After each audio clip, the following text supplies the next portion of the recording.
Lesson 37 contracts.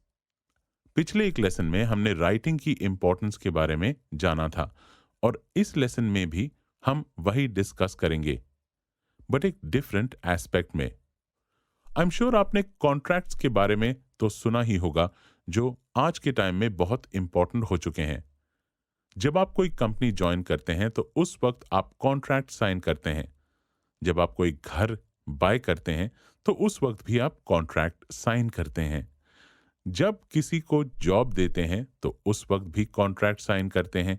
मतलब in short, हम आज के टाइम पे कॉन्ट्रैक्ट का यूज बहुत करते हैं। सबसे पहले तो मैं आपको बता दूं कि कॉन्ट्रैक्ट एग्जैक्टली कहते किसे हैं। कॉन्ट्रैक्ट मतलब एक अग्रीमेंट, मतलब दो पार्टीज या लोगों का आपस में किसी चीज पर अग्री होना, और उसके बाद फिर वो कुछ टर्म्स एंड कंडीशंस उनमें ऐड करते हैं।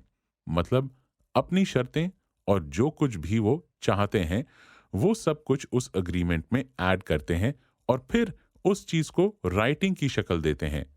फिर दोनों पार्टीज वो कॉन्ट्रैक्ट साइन करती हैं और वो भी विटनेस के सामने, और फिर वो कॉन्ट्रैक्ट एक लीगल डॉक्यूमेंट बन जाता है।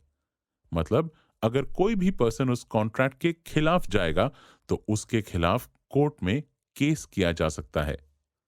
अब चाणक्य भी कॉन्ट्रैक्ट्स को बहुत इंपॉर्टेंट मानते थे और इसके बारे में भी उन्होंने हमें लेसन्स दिए हैं।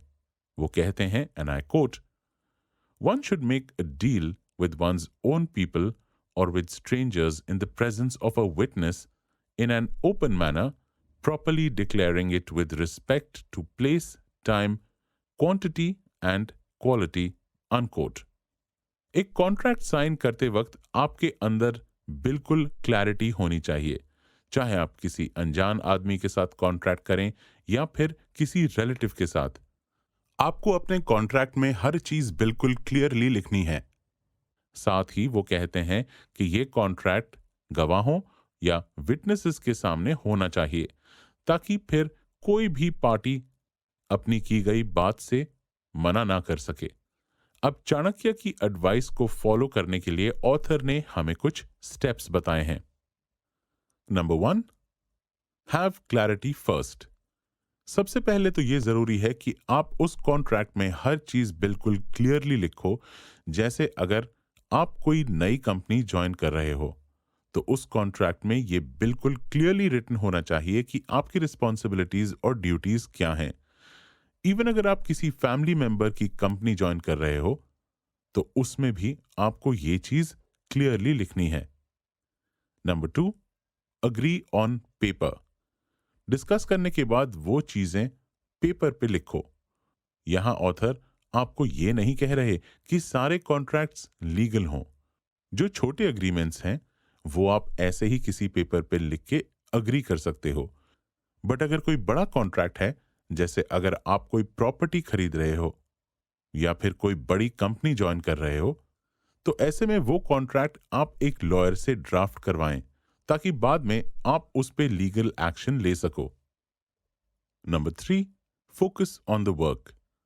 एक बार कॉन्ट्रैक्ट को पेपर पे लिख दिया, इसके बाद उस पेपर को एक सेव फाइल में रखो और उसे भूल जाओ। अब आपका काम है कि आप उस कॉन्ट्रैक्ट के हिसाब से काम करो।